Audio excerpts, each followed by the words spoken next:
To the channel biotechnic anti. आज हम लोग करने वाले हैं गोल्गी एपरेटस और इससे पहले हम लोगों ने कर लिया था एंडोप्लाज्मिक रेटिकुलम, ठीक है। और उससे पहले हम लोगों ने सेल वॉल किया था और प्लाज्मा मेम्ब्रेन और basic of the eukaryotes and prokaryotic cells देख लिया था हम लोगों ने। तो आज हम लोग शुरू करने वाले हैं गोल्गी एपरेटस और देखने वाले हैं इसका स्ट्रक्चर और फंक्शन। तो चलिए बिना देरी किए हम लोग शुरू करते हैं। गोल्गी एपरेटस सबसे पहले किसने ऑब्जर्व किया था? कैमिलियो गोल्गी ने। तो गोल्गी एपरेटस को सबसे पहले ऑब्जर्व किया था कैमिलियो गोल्गी ने। वो एक इटालियन बायोलॉजिस्ट है। इसकी डिस्कवरी की गई थी 1898 में और ये एक डार्क स्टेन रेटिकुलर स्ट्रक्चर था जो कि न्यूक्लियस के पास देखा गया, ठीक है। ये कहाँ प्रेजेंट होता है?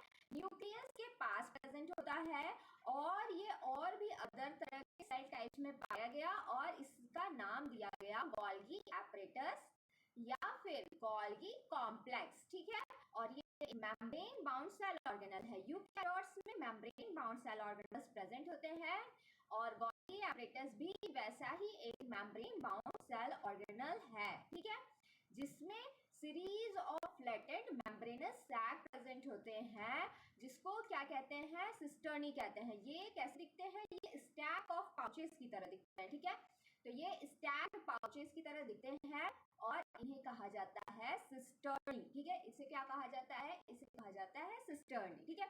तो अब हम लोग डायग्राम देख लेते हैं और यहाँ से यहाँ तक जो नोट्स है वो बना लेते हैं, ठीक है। तो ये हमारा है ये है हमारा न्यूक्लियस, ठीक है। और इस न्यूक्लियस में प्रेजेंट होता है हमारा जेनेटिक मटेरियल, ठीक है। और इस न्यूक्लियर मेम्ब्रेन के एक्सटेंडेड फॉर्म से हमारा बनता है एंडोप्लाज्मिक रेटिकुलम, ठीक है। तो यहाँ पे हम लोगों ने बना लिया एंडोप्लाज्मिक रेटिकुलम। ये हम लोगों का एंडोप्लाज्मिक रेटिकुलम है जिसको हम लोग पढ़ चुके हैं, ठीक है। हम लोगों ने एंडोप्लाज्मिक रेटिकुलम पढ़ लिया है। तो ये हम लोगों का है एंडोप्लाज्मिक रेटिकुलम।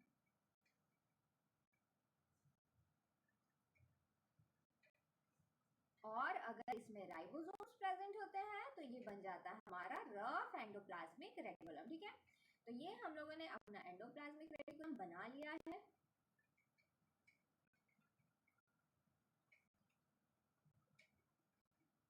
और इसी स्ट्रक्चर के पास हमारा प्रेजेंट होता है क्या? इसी स्ट्रक्चर के पास हम लोग का प्रेजेंट होता है गोल्गी एपरेटस, ठीक है। इस स्ट्रक्चर के पास हम लोग का प्रेजेंट होता है गोल्गी एपरेटस। तो इस स्ट्रक्चर के पास हम लोग का प्रेजेंट होता है गोल्गी एपरेटस। तो हम लोग अब गोल्गी एपरेटस को बना लेते हैं। ये होता है फ्लैटेंड स्टैग्ड पाउचेस जिसको हम क्या कहते हैं? सिस्टर्नी। तो ये फ्लैटेंड स्ट्रक्चर है जो कि स्टैग्ड पाउचेस की तरह दिखता है, ठीक है। यानी आपके पास बॉक्स होगा तो उस बॉक्स के ऊपर बॉक्स रखेंगे तो वो कैसा हुआ? स्टैग्ड हुआ, ठीक है। तो वो गोल्गी एपरेटस है वो हम लोग का कुछ इसी तरह दिखता है, ठीक है। फ्लैटेंड स्टैग्ड पाउचेस की तरह जिसको हम लोग क्या कहते हैं? इसको हम लोग कहते हैं सिस्टर्नी, ठीक है। ये हम लोगों ने अपना गोल्गी एपरेटस बना लिया। तो ये स्ट्रक्चर कहाँ प्रेजेंट है? नियर द न्यूक्लियस, ठीक है। ये न्यूक्लियस के पास प्रेजेंट एक सेल ऑर्गेनल है जिसे हम लोग क्या कहते हैं? Golgi apparatus. तो ये हुआ हम लोग का गोल्गी एपरेटस और ये है हम लोग का एंडोप्लाज्मिक रेटिकुलम। और अगर इसमें हम लोग का राइबोसोम्स प्रेजेंट है तो हम लोग इसे क्या बोलते हैं? रफ एंडोप्लाज्मिक रेटिकुलम, ठीक है। तो ये हुआ हम लोग का endoplasmic reticulum, rough endoplasmic reticulum. अब हम लोग देखने वाले हैं इसे स्टैग्ड पाउचेस से क्या कहा जाता है? इसे कहा जाता है सिस्टर्नी। इसे क्या कहा जाता है? इसे कहा जाता है सिस्टर्नी, ठीक है। एनसीईआरटी के डायग्राम में भी आप लोग सिस्टर्नी को देख सकते हैं कि कितने ढेर सारे सिस्टर्नी इस पूरे स्टैक में प्रेजेंट है, ठीक है। Varied number of cisternae are present in a stack. एक स्टैक में बहुत ढेर सारे सिस्टर्नी प्रेजेंट हो सकते हैं।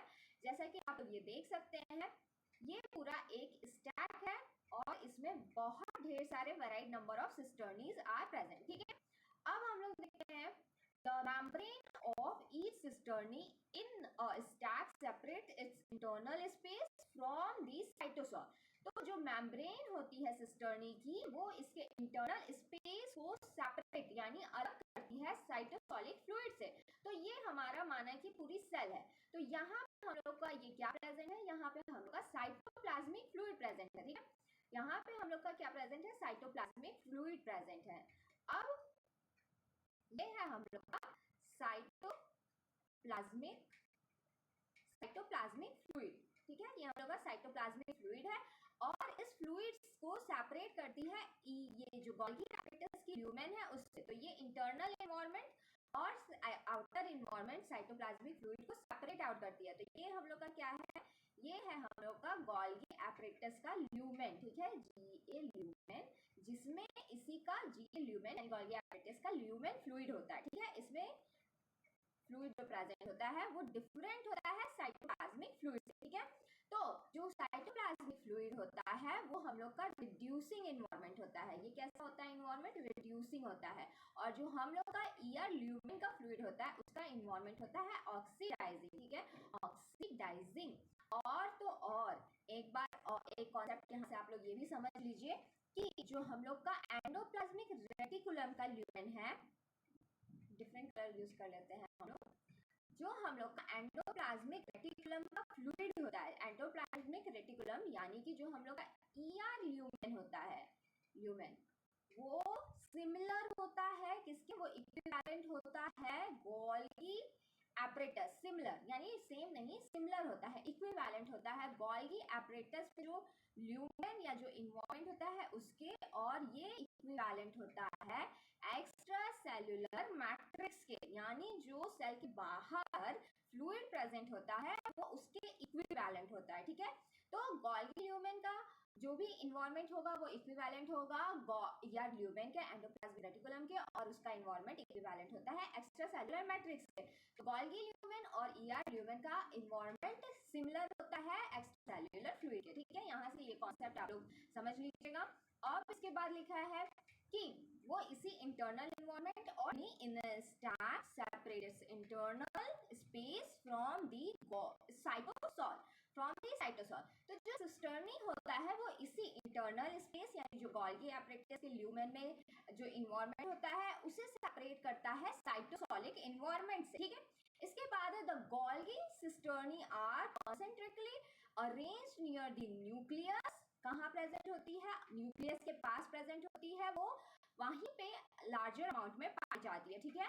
With distinct cis face nearest to the endoplasmic reticulum. तो वो सिस्टर्नी जो कि एंडोप्लाज्मिक रेटिकुलम के पास में प्रेजेंट है उसे कहा गया है सिस फेस या फिर फॉर्मिंग फेस, ठीक है।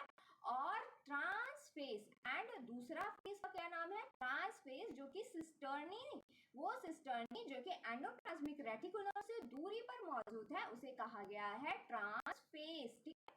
या फिर उसे कहते हैं मैच्योरिंग फेस, उसे क्या कहते हैं, मैच्योरिंग फेस कहते हैं। तो अब यहाँ पे आप लोग देख सकते हैं ये हम लोग की सिस्टर्नी है, ठीक है। ये सिस्टर्नी हमारा एंडोप्लाज्मिक रेटिकुलम के ठीक पास में प्रेजेंट है। तो जो सिस्टर्नी एंडोप्लाज्मिक रेटिकुलम के पास में प्रेजेंट होती है उसे हम लोग कहते हैं सिस फेस, ठीक है, सिस फेस या फिर फॉर्मिंग फेस, फॉर्मिंग फेस। तो जो भी एंडोप्लाज्मिक रेटिकुलम से वेसिकल्स होते हैं वो वेसिकल्स जो प्रोटीन कैरी करते हैं वो इसी सिस फेस से फ्यूज होता है, ठीक है। इसे हम लोग कहते हैं सिस फेस या फॉर्मिंग फेस, ठीक है। तो यहाँ पे डायरेक्टली फ्यूज हो जाता है और वो न्यू यानी नेटिव होता है, वो अपने ओरिजिनल फॉर्म में होता है, ठीक है। तो यहाँ पे उसका फ्यूजन होता है। उसके बाद जो ये डिस्टेंस पे आप देख सकते हैं, ये जो सिस्टर्नी है जो डिस्टेंस पे प्रेजेंट है, ठीक है, ये थोड़ी डिस्टेंस पे प्रेजेंट है। आप देख सकते हैं कि ये सिस्टर्नी आपका एंडोप्लाज्मिक रेटिकुलम से दूरी पर प्रेजेंट है। इसे हम लोगों ने क्या कहा, इसे कहा ट्रांसफेस, ठीक है, ट्रांसफेस या फिर मैच्योरिंग फेस, ठीक है। इस सिस्टर्नी को कहा गया ट्रांसफेस, इस जो कि दूरी पर प्रेजेंट है इसे कहा गया ट्रांसफेस या फिर मैच्योरिंग फेस, ठीक है, इसे कहा गया मैच्योरिंग फेस। और ये सिस्टर्नी गोल्गी एपरेटस से दूरी पर प्रेजेंट है, ठीक है। आप देख सकते हैं कि ये वाली जो सिस्टर्नी है वो गोल्गी एपरेटस से एक डिस्टेंस पर प्रेजेंट है। तो जो सिस्टर्नी दूर प्रेजेंट होती है उसे ट्रांसफेस कहा गया, और जो सिस्टर्नी पास में प्रेजेंट होती है उसे सिस फेज कहा गया और फॉर्मिंग फेज, और दूर में प्रेजेंट है उसे ट्रांस फेज या मैच्योरिंग फेज कहा गया। ठीक है, इसके बाद आप देख सकते हैं यहाँ एनसीईआरटी के डायग्राम से भी आप लोग देख लीजिए कि ये वाला फेज आपका गोल्गी एपरेटस के पास में प्रेजेंट होगा सिस फेज, और ये जो ट्रांस फेज है जो गोल्गी एपरेटस से दूरी में सिस्टर्नी प्रेजेंट है उसे कहा गया ट्रांस फेज। ठीक है, अब हम लोग देखते हैं the Golgi apparatus principally perform the function of packaging the material and prepare for secretion। तो इसका मेजर फंक्शन होता है प्रोटीन का पैकेजिंग करना और उनकी ट्रैफिकिंग करना, और जब वो सेक्रेशन के लिए उनको तैयार करना। ठीक है, तो मेजर फंक्शन यहाँ से आया principal perform the function of packaging the material and prepare for secretion. तो इसलिए जो गोल्गी apparatus है उसे क्या कहा गया, receiving end shipping department. Transport vehicles, जो ट्रांसपोर्ट वेहिकल्स होते हैं वो कहाँ से कहाँ मूव करते हैं, वो ईआर से मूव करते हैं गोल्गी कॉम्प्लेक्स पे। ठीक है, तो अब यहाँ पे आप लोग देखिए इसका जो प्रिंसिपल फंक्शन देखेंगे और उससे पहले हम लोग देखेंगे ट्रांसपोर्ट वेहिकल के बारे में। ठीक है, तो ये है यहाँ पे हम लोग देखते हैं, ये येलो कलर यूज कर लेते हैं हम लोग। तो यहाँ पे हम लोग देखते हैं कि कुछ प्रोटीन है जो कि सिंथेसाइज हुए, ठीक है, इस एंडोप्लाज्मिक रेटिकुलम में। ठीक है, फिर यहाँ एक बर्ड ऑफ कंडीशन बनता है जिसे हम लोग क्या कहते हैं, इसे हम लोग कहते हैं वेजाइकल। ठीक है, ये बर्ड ऑफ कंडीशन बना और इसे हम लोगों ने कहा वेजाइकल, और ये बड़े वेजाइकल इसे हम लोगों ने ट्रांसपोर्ट वेजाइकल कहा। इसमें कुछ मॉलिक्यूल्स होते हैं, कुछ प्रोटीन मॉलिक्यूल्स होते हैं जिनका ट्रांसपोर्ट होना है। ठीक है, तो यहाँ से ये वेजाइकल्स बनते हैं और इनका ट्रांसपोर्ट हो जाता है कहाँ पे, गोल्गी एपरेटस पे। तो ये एक पाथवे फॉलो किया और फ्यूज किया गोल्गी एपरेटस से। ठीक है, अब हम लोग उसी के बारे में जानने वाले हैं।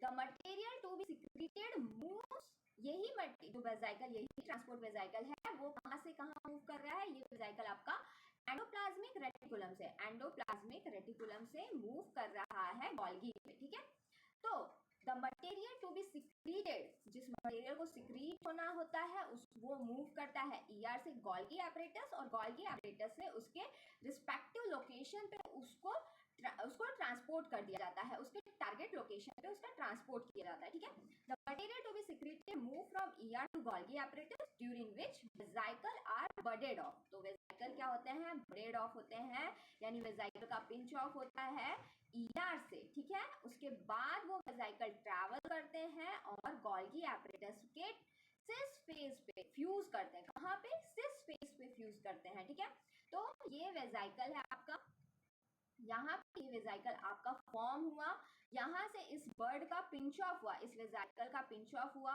मटेरियल साथ, और फिर ये वेसिकल मूव किया और इसके साथ आपका फ्यूजन हो गया। ठीक है, यहाँ पे आपका फ्यूजन हो गया और जो भी मटेरियल था उसका सिक्रीशन हो गया। ठीक है, उसको रिलीज कर दिया गया, कहाँ पे, उस मटेरियल को रिलीज कर दिया गया इस गोल्गी एपरेटस की ल्यूमेन में। ठीक है, ये इससे फ्यूज हुआ और मटेरियल का जो भी था उसको रिलीज कर दिया गया इस गोल्गी की ल्यूमेन में। ठीक है, इस गोल्गी की ल्यूमेन में रिलीज हो गया वो मटेरियल। ठीक है, तो यहाँ से हम लोग देख सकते हैं कि किस तरह से इस ट्रांसपोर्ट वेसिकल का ट्रांसपोर्टेशन हुआ और उसका फ्यूजन हो गया गोल्गी की ल्यूमेन से। ठीक है, अब यहाँ पे देखते हैं, और ये कहाँ पे फ्यूज किया है, ये सिस फेज पे फ्यूज किया है। ठीक है, ये कहाँ पे फ्यूजन हुआ है, यहाँ पे इसका फ्यूजन सिस फेज पे हुआ है। ठीक है, इसके बाद है the trans face give rise to vesicle.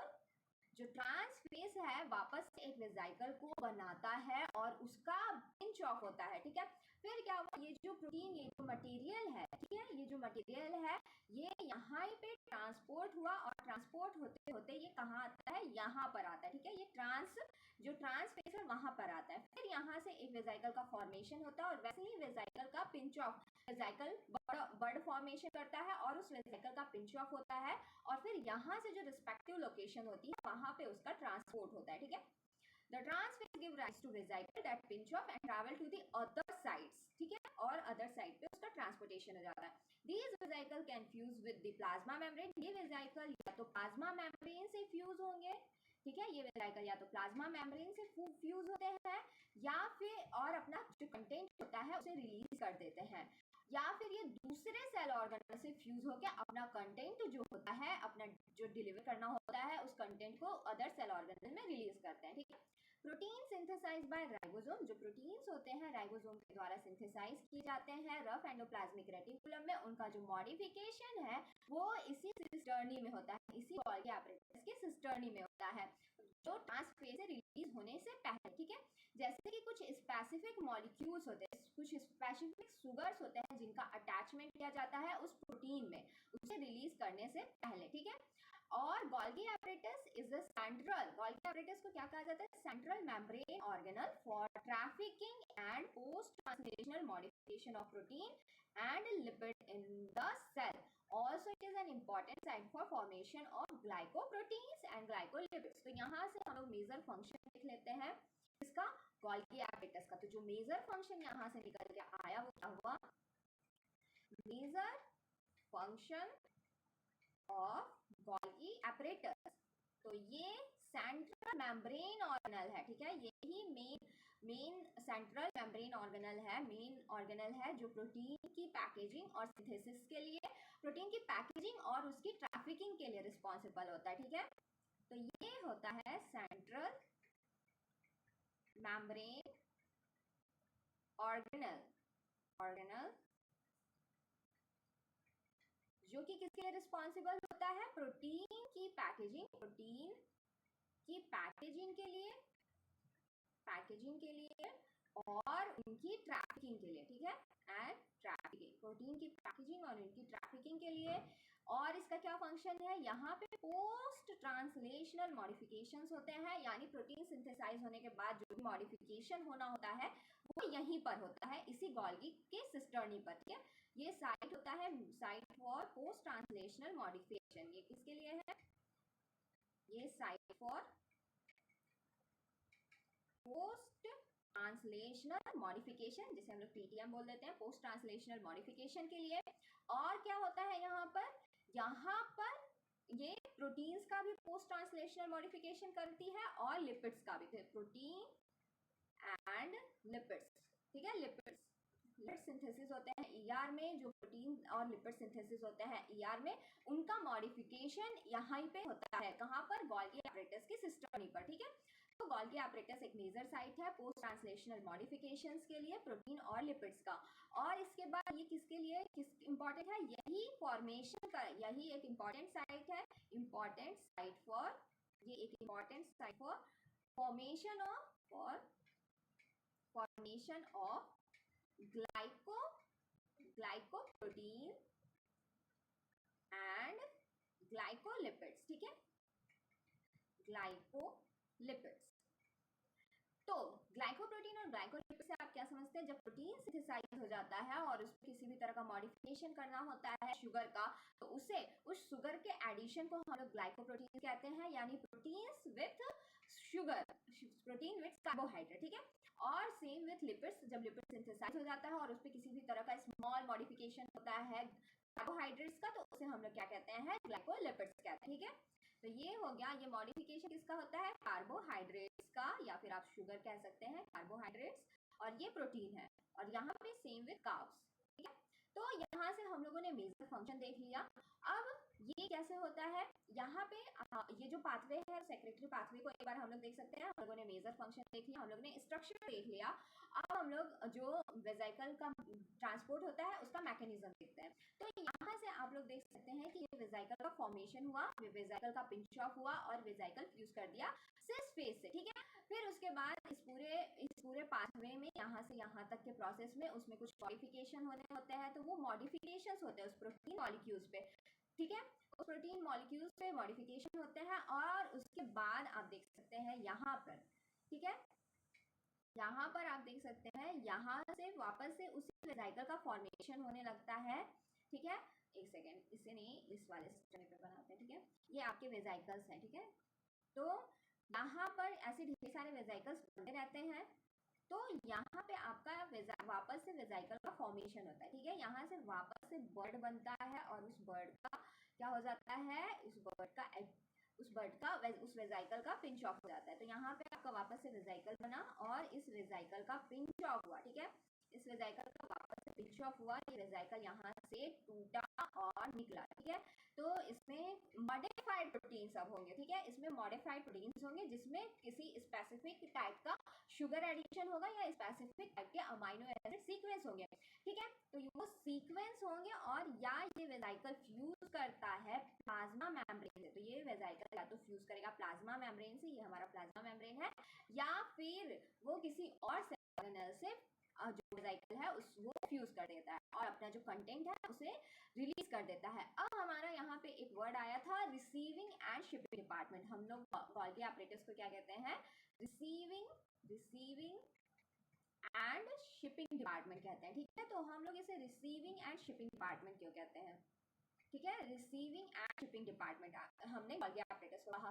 तो आप देख सकते हैं कि यहाँ पे जो भी है, यहाँ पे आपका जो भी है, ये जो ER जो भी मॉलिक्यूल सिंथेसाइज हुए, जो भी प्रोटीन मॉलिक्यूल सिंथेसाइज हुए, वो कैसे कहाँ पे फ्यूज किए? इसी गोल्गी के सिस पोर्शन पे फ्यूज हुए, सिस फेस पे फ्यूज हुए, ठीक है, और अपना कंटेंट रिलीज किए।